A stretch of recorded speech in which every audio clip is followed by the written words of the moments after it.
Halo, saya Zakia Aziza dari kelompok 3, kelas X3A. Saya di sini akan membawakan materi Sastra Melayu Indonesia dengan subbab yang akan saya bahas, yaitu pertama ada kesusastraan Melayu klasik, lalu yang kedua ada hubungan sastra dengan masyarakat, lalu yang ketiga ada hubungan sejarah dengan sastra. Baik, yang pertama mari saja kita mulai, yaitu ada pembahasan kesusastraan Melayu klasik. Apa sih itu kesusastraan Melayu klasik? Jadi di sini sastra tradisional yang memang sudah ada di Melayu, umumnya berbentuk lisan. Untuk mengetahui kapan kesusastraan Melayu klasik ini hadir di masyarakat, sepertinya akan sulit ya teman-teman. Jadi di sini diperkirakan sebelum abad ke-20 karya sastra Melayu klasik sudah banyak diketahui. Jadi masuk sebelum abad ke-20. Kemudian kesusastraan Melayu klasik memiliki 3 ciri khas, yaitu pertama adanya kesusastraan rakyat atau kesusastraan asli, lalu selanjutnya ada kesusastraan pengaruh dari Hindu, berikutnya adalah kesusastraan peralihan atau pengaruh dari Islam. Ciri khas yang pertama yaitu kesusastraan asli atau kesusastraan rakyat. Sastra ini bentuknya lisan atau juga tulisan.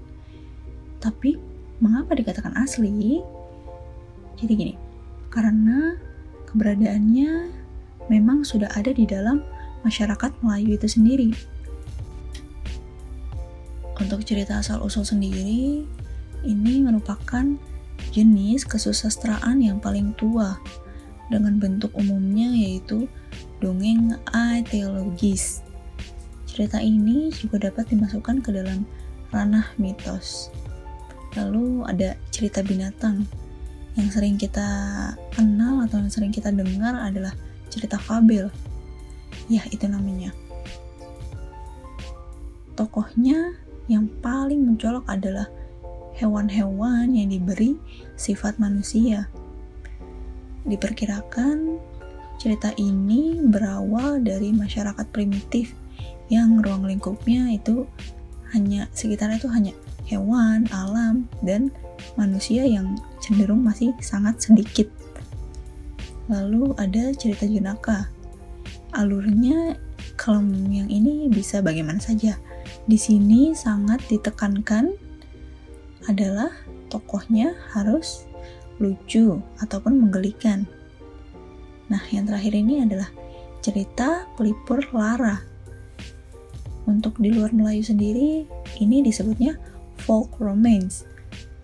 Namun kita, bangsa Melayu, menyebutnya dengan cerita pelipur lara, di mana ini adalah sebuah sarana untuk penyembuhan sakit hati atau pelarian dari gundah gulana ataupun nestapa kita pada masa itu. Sekarang pun sebenarnya juga bisa. Lalu ada kesusastraan yang dipengaruhi oleh Hindu. Diperkirakan ini masuknya sebelum abad ke-19. Cerita terkenal adalah Ramayana, di mana moral kehidupan banyak terdapat di sana. Epos atau cerita yang paling mempengaruhi kesusastraan Melayu yang diambil dari Hindu ini adalah cerita Mahabharata, yaitu sejarah bangsa Bharata yang mengandung dongeng, ditambah dengan filsafat, undang-undang, dan syair. Lalu yang terakhir ada kesusastraan peralihan atau kesusastraan yang dipengaruhi oleh agama Islam. Sastra ini lahir dari sastra Hindu ditambah dengan nuansa Islam. Cerita atau hikayatnya pada umumnya sama dengan Hindu, hanya saja diganti nama tokoh atau istilahnya dengan nuansa yang lebih Islami. Setelah tadi kita sudah membahas materi kesusastraan Melayu Klasik, maka sekarang kita berpindah ke hubungan sastra dengan masyarakat. Bagaimana sastra bisa berhubungan dengan masyarakat?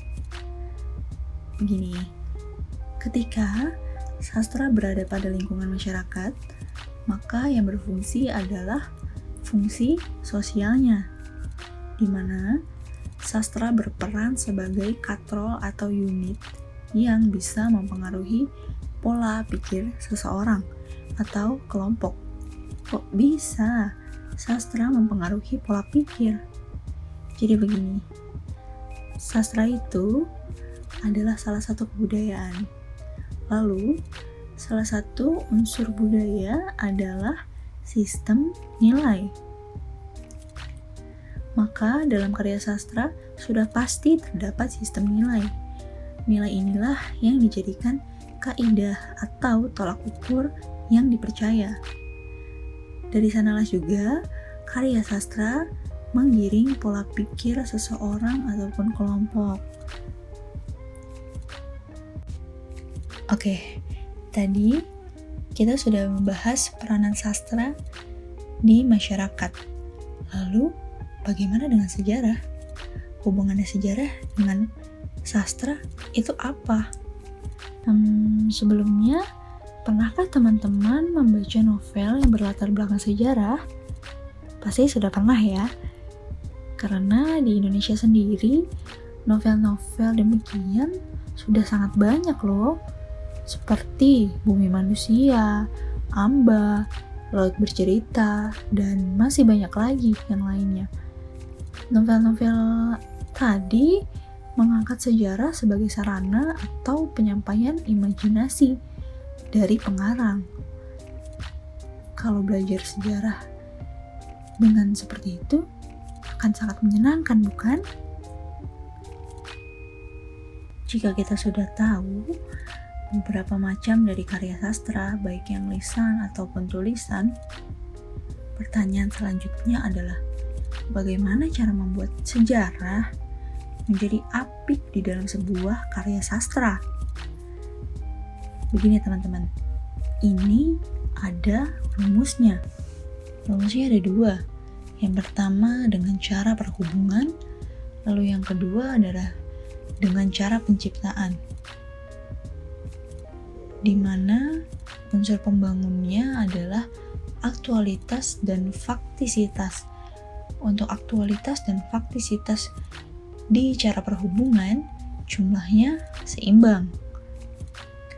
Lain hal dengan di cara penciptaan, di mana aktualitas dan faktisitas sejarahnya lebih kecil dibanding imajinasi dari si penulis.